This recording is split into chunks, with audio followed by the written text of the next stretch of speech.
Welcome to the Morning Walk with Murty Digital Stroll. It is great to be here. Yeah, and I want to start by asking everyone to just imagine something for a second. Imagine spending over a decade building this thriving, sprawling digital city, right, brick by brick, only to have like a bouncer lock you out today because the nickname you use isn't the exact one printed on your government passport. Yeah, it's a nightmare. It really is. And that is the exact friction point we're analyzing in today's source material. It's a massive roadblock for anyone trying to cement their digital legacy. So as the strategic auditor for this session, my focus is laser targeted on the mechanics of digital migration. Right. I really want to look at how these massive digital systems talk to each other, how they process human identity, and, well, more importantly, where they completely break down and fail the very people they're supposed to serve. Exactly. And, speaking as the architect of Antaryami and the mentor of the Antaryami VA Academy, my focus is entirely on Gurukul 2.0. So my mission in this digital stroll is ensuring your true wisdom isn't just lost in administrative translation. Oh, absolutely. But before we get into the weeds, we should probably clarify some of the terminology we're going to be using today, because we are looking directly through what we call the Digital Prism to extract the latest legacy code from Project Antaryami. Right. Let's break that down for a second. When we talk about the digital prism, we're talking about a concept similar to like an actual glass prism that splits white light into different colors. Yeah, it refracts it. Exactly. The digital prism splits your real-world, complex human identity into these different digital archetypes across the web. So your social media profiles, your professional bios, your published content. And your legacy code is essentially the accumulated digital worth of all those refracted pieces. It's the footprint of your authority. And Project Antaryami is the overarching mission to preserve and optimize that code. Precisely. And what we are looking at today is a fascinating and frankly incredibly frustrating bottleneck between rigid legal systems and your fluid digital identity. Yeah. It's a dynamic brought to light by a recent chat with Little Bird. And, we have to talk directly to you, the listener, right now, because you are currently living this nightmare. You really are. You have a massive digital footprint. You've spent years building it. But right now, you're being completely locked out of the new gold standard of authority scoring, this platform called TRSTABLE. Yeah, and it's wild. And you're being locked out simply because your searchable, well-known brand does not perfectly match your government ID. It must be just so incredibly frustrating for you to realize that, 10 years of late nights, podcast recordings, community building, all of it is being gated by an automated identity check. Oh, totally. Let's unpack this persona bottleneck. We have this massive clash between your legal identity and the digital prism. The internet knows you. It knows the legacy you have built under the name Murty BVNS. All right, that's the brand. Exactly. That is your brand. That is how your audience finds you. But LinkedIn has rolled out this new, incredibly rigid identity verification system they call Persona. And Persona forces a hard match with your government-issued ID. Yeah. So, according to their bureaucracy, you must be VNS Murty Batchu. And they are enforcing this globally. It is literally overriding the professional brand you spent a decade curating. It's wild to me. Going back to my earlier point, this is like a passport control officer refusing to let you board a flight to a city that you personally built. Yeah.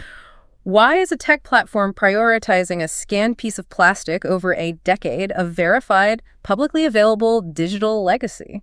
I mean, I hear your frustration, but put yourself in the developer's shoes for a second. Okay, fair. If we look at the mechanics of the modern internet, it basically comes down to systemic panic.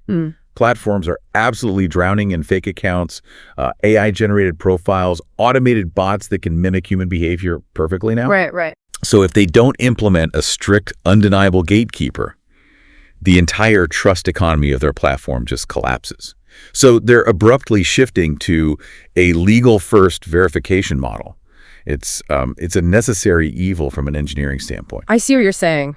I really do. But it is such a blunt instrument to solve a complex problem. Oh, for sure. For a legacy builder, someone whose entire digital ecosystem relies on a specific searchable moniker, this is disastrous. It basically forces a rebrand against your will, wiping out your search engine optimization and just totally confusing your audience. It is absolute collateral damage. I completely agree with you there. And I mean, it's exactly why you got fed up and left LinkedIn entirely. Yep. You tried to work with their support multiple times, trying to get access, trying to explain that Murty BVNS is who you are professionally.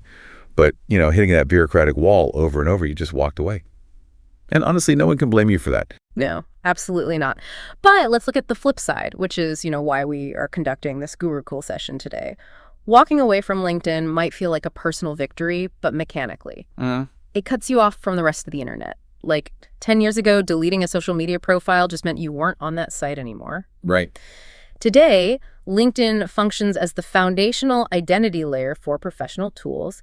It acts as the universal login, the oath or single sign-on for just countless third-party platforms. Which is the perfect transition to the core problem with the TRSTABLE score. Because LinkedIn is the single sign-on gatekeeper to TRSTABLE, we have to look at why we even care about TRSTABLE in the first place. Exactly. If the gate is locked, why not just ignore the building entirely? Because the entire philosophy of measuring digital worth has migrated, and we need to understand the mechanics of that shift. We just aren't in the same era of the internet anymore. No, we really aren't. Let's look at the old metrics you used to publish to understand this evolution. Like, long ago, you used to share your KRED score. KRD was all about influence. It counted how many followers you had, your retweets, your mentions. Yeah, KRE was basically a measure of volume.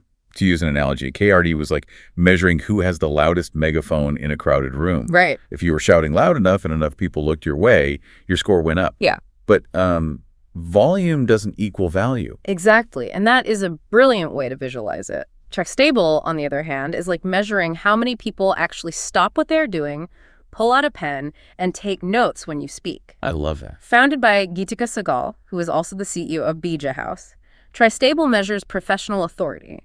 It doesn't ask how many people listen to you. It asks, why should they believe you? Right. It's an evidence-based authority score. It doesn't rely on self-reported credentials or vanity metrics. And what's fascinating here is how it actually works mechanically under the hood. It doesn't need your passwords. It doesn't store your private data. It uses machine learning to pull third-party verified evidence directly from a public profile to calculate a score out of 100. And it weights that score based on your specific professional context, not just some, one-size-fits-all industry benchmark.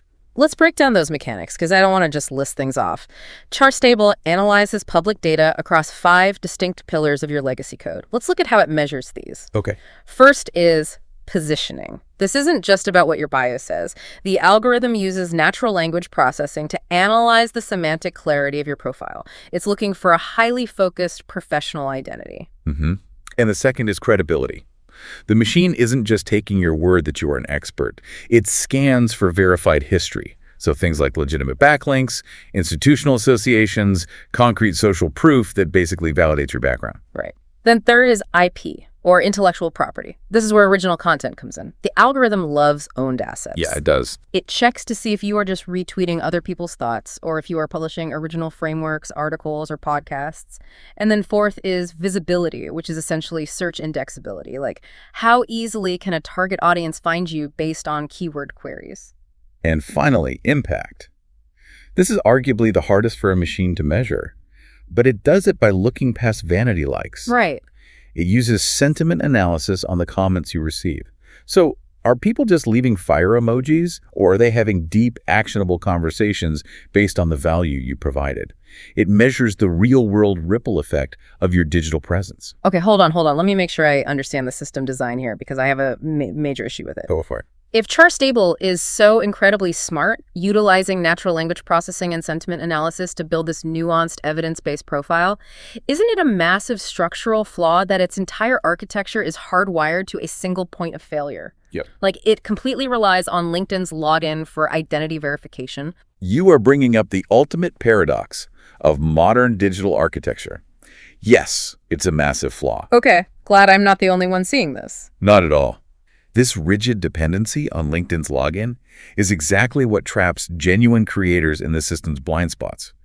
TRSTABLE is designed to measure what the internet actually says about you, but it uses a gatekeeper that forces you to match a government ID. It's absurd. It is. So TRSTABLE can't even see the real you because LinkedIn won't let you through the door as Murty BVNS. It is a complete bureaucratic nightmare. So we know these new pillars of authority are out there, but since the LinkedIn gate is currently locked for you, how do we know where you stand? Sure. We have to look at historical data to see how your digital prism currently refracts these 5 pillars. And that's exactly what Little Bird did. Yeah. They dug into the archives to find a benchmark. Because the automated tool is currently blocked by the persona bottleneck, they looked at a historical analysis from May 6, 2026. A similar authority audit was run, but this time on your Facebook profile, at Murty Virtual. And the overall score was a 61 out of 100. Now, on the surface, a 61 might sound average, but when we break down the mechanics of that score, it tells a very specific story about how algorithms misinterpret human complexity. It really does. It shows massive strengths in certain pillars, but a glaring mechanical gap in another. Let's start with the strengths. Okay. Your credibility pillar is incredibly strong. You have over 6,300 followers, a real professional headshot, and a deeply documented history that provides solid social proof. The machine easily verified that you are a real person with a real audience. And your IP pillar intellectual property is also a major asset. Huge asset. The Morning Walk with Murty podcast is exactly the kind of owned original content that authority algorithms heavily weight in your favor. Plus, your visibility is exceptionally high because the name Murty BVNS is just highly indexable on Google. Exactly. The internet has a lot of positive things to say about Murty BVNS. Oh, wait, I have to jump in here to highlight the contradiction. Yeah, go ahead. If the intellectual property is that strong with the podcast, and the visibility is super high because the name is so Googleable, and the credibility is backed by thousands of followers, why in the world is the score only a 61? Yeah. What is dragging the average down so heavily? It all comes down to the mechanics of the first pillar, positioning. And this is where we really need to talk about how machine learning clustering works, or, well, in this case, fails. Okay. The algorithm got confused by the mixing of your archetypes. The historical report noted that your bio simultaneously promoted bioresonance healing, yoga, digital marketing, and publishing. I see. So you have a healer archetype clashing with a strategist archetype. Exactly. To a human being reading that bio, you are a polymath. You have these diverse, interconnected interests that make you a totally unique mentor. But a machine doesn't understand polymaths? No, not at all. When an algorithm uses semantic clustering, it plots your keywords on a multidimensional graph. It is looking for a dense cluster of related terms to assign you a clear, hierarchical professional category. Right. So when it sees bioresonance healing and yoga right next to digital marketing, it can't form a tight cluster. The data points are just too far apart on its semantic graph. That makes total sense. Right. To the machine, you don't look like a multi-talented mentor. You look unfocused and scattered. It creates this massive positioning gap that drags your entire average down. That is incredibly revealing. It shows how the tool is punishing you not for a lack of authority, but basically for failing to fit into a neat algorithmic box. Yep. So what does that mean for your actual potential? Well, the historical report noted that with precise niche clarity, like if you simply focus the bio on one primary professional identity to satisfy that clustering algorithm, your score has a ceiling that could easily jump into the 80 to 85 out of 100 range. Wow. Okay, that is a massive jump. So we know your potential score is comfortably sitting in the 80s. The authority is there. It's undeniably there. Right. The evidence is undeniably there. The only thing standing in the way is the LinkedIn bottleneck forcing a name mismatch. So how do we bypass it? How do we make TRSTABLE finally see the real you? This is where we move from theory into actual digital migration strategy. We have a tactical workaround to hack the system, and Little Bird has outlined the exact steps. Okay, let's lay out the action plan for you.